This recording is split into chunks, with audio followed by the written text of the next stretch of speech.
Hello everyone, I hope आप सभी लोग बहुत अच्छे होंगे और उतने ही बेहतर तरीकों से आप सभी लोगों ने पढ़ाई अपना स्टार्ट कर दिए होंगे।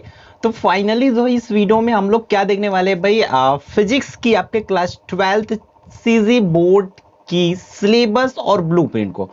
क्योंकि जब तक आप ये सिलेबस और ब्लूप्रिंट नहीं समझो ना, तब तक बहुत बड़ी कंफ्यूजन होते रहता है। क्योंकि बहुत से बच्चों का 12th में परसेंट डाउन होने का मेन रीजन तो यही है कि उनको कंप्लीटली सिलेबस फॉलो करते नहीं है, ब्लूप्रिंट का अता पता रहता नहीं है। मेन गलती यहीं पर हम करते हैं, इस वजह से हमारा कहीं ना कहीं 12th में परसेंट डाउन होते हैं। तो मैं तो नहीं चाहूंगा ना कि इस बार की किसी का भी परसेंट डाउन हो, और तैयारी सबको अच्छे से करना है। एक्चुअल में आपको सही तरीके से 100% आपको प्रिपरेशन करना है ना, तो ये ब्लूप्रिंट और सिलेबस इसको तो घोल के पीना पड़ेगा।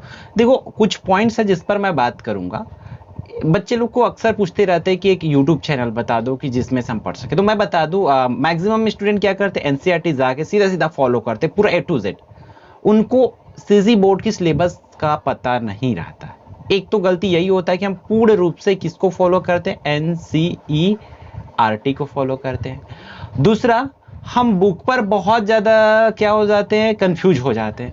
हम एक बुक को फॉलो करते तो दूसरा बुक छूटता है, दूसरा बुक फॉलो करते तीसरा बुक छूटता है। इस तरीके से बुक में बहुत बड़ी कंफ्यूजन होती है। मैं नहीं बोलता कि ये बुक परफेक्ट है, बट आपको वो चीजें आज सिखा दूंगा इस वीडियो से कि कैसे आपको कौन से बुक को रिफर करना पड़ेगा, किस टॉपिक के लिए कैसे करना है, वो चीजों को समझना पड़ेगा। तो ब्लूप्रिंट तो मैं बताऊंगा ही आपको इस फिजिक्स की कंप्लीट, जैसे कि ये सब चीजें आपको नंबर वाइज बताऊंगा कि एक्चुअल में कौन से चैप्टर से कौन सी यूनिट से आपका कंप्लीटली कितने मार्क्स के क्वेश्चंस पूछे जाएंगे। तो इसको अभी फिलहाल हम रहने देते हैं, हम सीधा सीधा मूव ऑन करते किस पर, सिलेबस पर।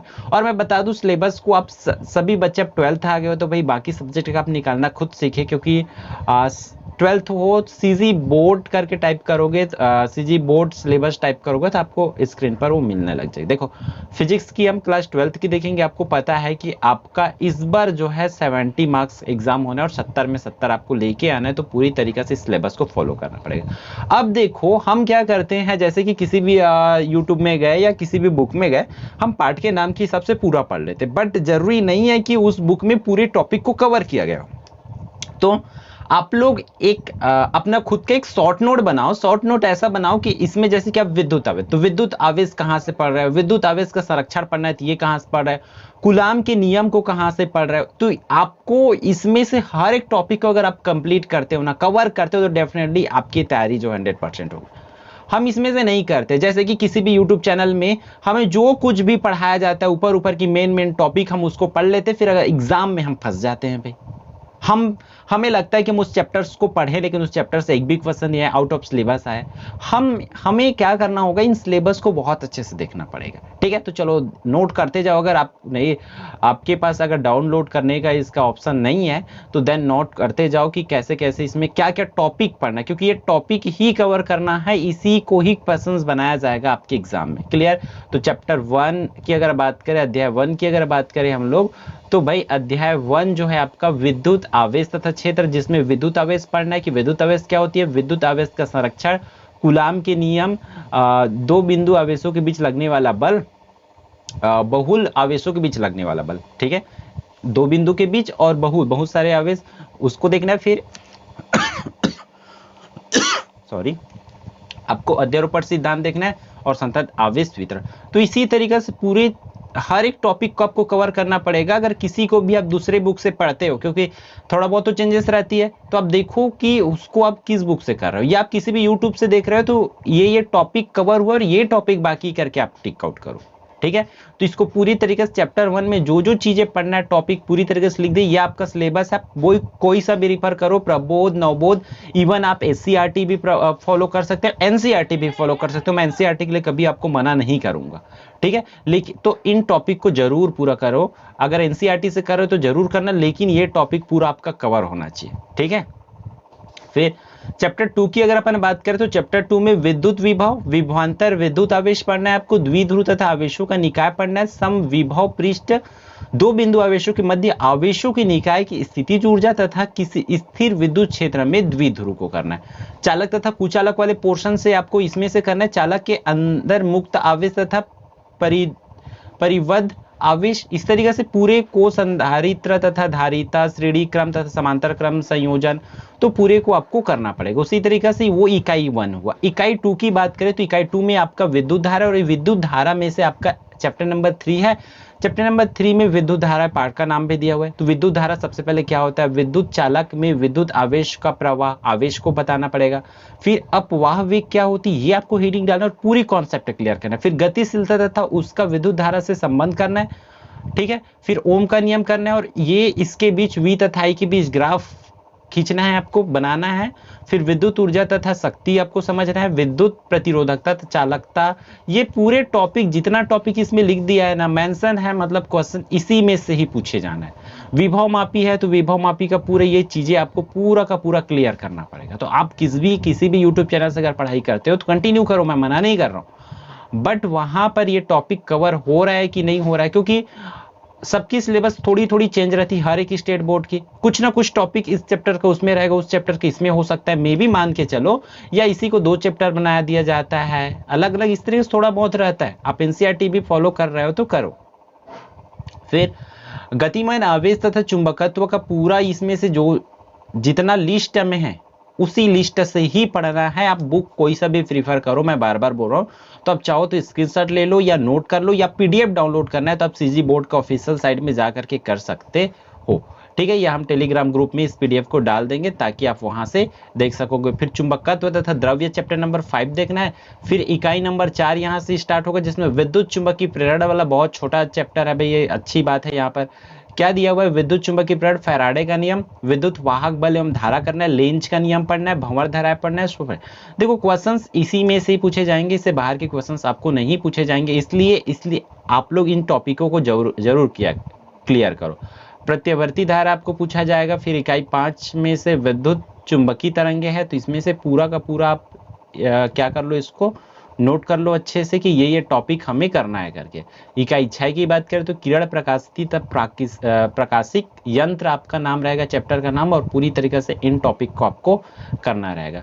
फिर तरंग प्रकाशिकी में आओगे तो तरंग प्रकाशिकी में ये वाली टॉपिक, जैसे कि तरंग प्रकाशिकी क्या है, फिर तरंगाग्र तथा यहाँ पर हाइगेंस का सिद्धांत, तरंगाग्र का उपयोग करते हुए समतल सतह पर समतल तरंगों का परावर्तन और अपवर्तन, तो इस तरीके से पूरे चीजों को आपको करते आना। फिर इकाई नंबर 7 में विकिरण तथा द्रव्य की द्वैत प्रकृति को करना है आप लोगों को, ठीक है। फिर उसमें नेक्स्ट पार्ट द्रव्य तरंगे। तो देखो बुक मैं बार बार बोल रहा हूँ, कोई सा भी फॉलो करो, बस ये टॉपिक क्लियर होना चाहिए, पूरी तरीके से ऑल टॉपिक आपका कवर होना चाहिए, ठीक। फिर इकाई 8 में आपका परमाणु पढ़ना है और नाभिक करना है भाई, चैप्टर नंबर 12-13 में। इस तरीके से पूरी चीजों को आपको करना है, और इतना ही चीजें जितना इसमें दिया इतना कर लोगे तो तब जाकर के आपकी तैयारी जो है पूरा होता है, अगर इन टॉपिक को कवर करोगे तो। और कोई भी टॉपिक बाकी है मतलब आप कहीं ना कहीं पीछे रह सकते हो। हम क्या करते हैं, 10th जैसे 12th को भी लेते हैं, है ना, इसलिए मैक्सिमम बच्चों को परसेंटेज में कहीं ना कहीं डाउन होता है। 10th में देखना टॉप 10 लिस्ट में 60 बच्चों का नाम है, और 12th की बात करें तो सिर्फ 20 बच्चों का नाम है, तो कितनी की फर्क है ना। इसलिए होता है क्योंकि हम लोग चीजों को सही से फॉलो नहीं किए होते हैं। तो ये चैप्टर में जो भी टॉपिक मैं बताया हूं ना, उन पूरे टॉपिक्स को आपको एनी हाउ कवर करना है, ठीक। अब मैं बता देता हूँ इसको ब्लूप्रिंट को, जिसको तो आपको नोट करना है, या पूरी तरीके से दिमाग में सेट करना है कि मुझे इस चैप्टर से छोटे क्वेश्चंस करना है, किस चैप्टर से बड़े क्वेश्चंस करना है करके।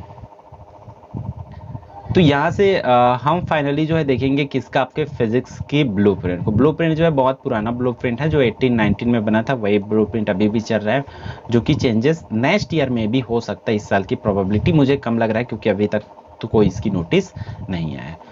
तो देखो इसका ब्लूप्रिंट पर चले जाओ कि ये तो क्वेश्चंस का पैटर्न है, क्वेश्चंस के पैटर्न हम समझा देंगे, डोंट वरी, आपके जैसे एग्जाम आएगा हम पूरी पैटर्न समझा देंगे। बट अभी यहाँ ब्लूप्रिंट आपको समझ, जैसे कि यूनिट 1 में आपको विद्युत आवेश तथा क्षेत्र पढ़ना है, और विद्युत स्थिर वैद्युत विभव धारिता, जहां से टोटल आपका,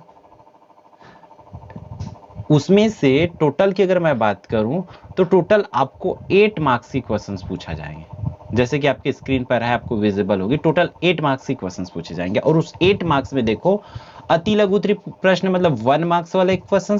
उसी तरीके से ये 2 मार्क्स पे देखो मार्क्स यहाँ पर लिखा हुआ है तो 2 मार्क्स वाली एक क्वेश्चन, और उसी तरीके से फाइनली आपका 5 नंबर वाला एक क्वेश्चन पूछा जाएगा। मतलब तो इससे क्या पता चलता है आपके छोटे क्वेश्चन भी करना और सीधा सीधा आपका बड़ा 5 नंबर वाली क्वेश्चन भी आपको पूछे जाएंगे, तब जाके टोटल 8 मार्क्स होगा चैप्टर नंबर 1 और 2 मेरे हिसाब से ये।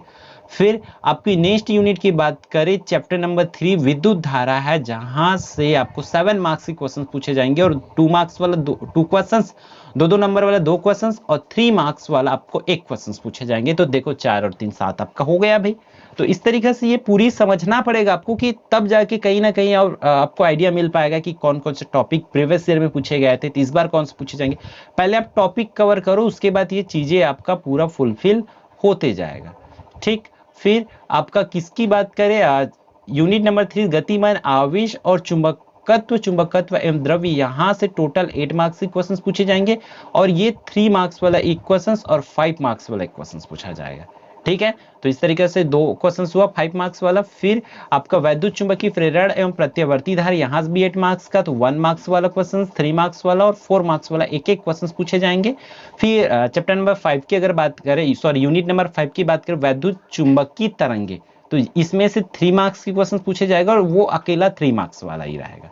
ठीक, आप पीवाईक्यू वगैरह भी जरूर देखना, अगर आपके पास परीक्षा बहुत सारा है तो उसमें से आपको आइडिया मिलेगा। लेकिन ऐसा है ना, 12th आप परीक्षा बहुत सारा देखोगे तब भी आपको चीजें उतनी क्लियर नहीं हो पाएगी जब तक आप पूरा का पूरा सिलेबस कवर नहीं करोगे, क्योंकि उसमें आगे पीछे रहेगा तो कंफ्यूजन और बहुत बढ़ जाएगा आपका। और आप क्वेश्चंस लेके 12th में जा नहीं सकते, मैं प्रीवियस वीडियो में भी बताया, आपको टॉपिक लेके जाना पड़ेगा, तब जाके कहीं ना कहीं अच्छे मार्क्स आएंगे।